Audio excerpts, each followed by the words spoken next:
ही जमीन कधी काळी हिरवी होती, आज मात्र कोरडी, थकलेली आणि शांत आहे.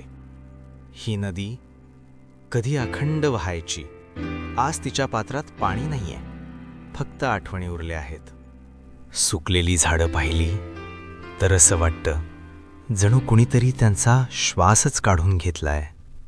डोंगर अजूनही उभे आहेत, मजबूत, शांत, पण त्यांचं मौन खूप काही सांगतं. या माळरानातून चालताना माझ्या पावलांचा आवाज ऐकू येतो, पण निसर्गाचा आवाज कुठेतरी हरवलेला आहे. कदाचित आपणच ऐकणं थांबवलं आहे.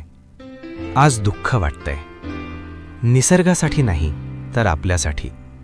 कारण ही जमीन परत हिरवी होऊ शकते, ही नदी पुन्हा वाहू शकते, ही झाडं पुन्हा फुलू शकतात. पण आपण बदललो नाही तर? निसर्ग बोलतोय, आपण ऐकतोय का?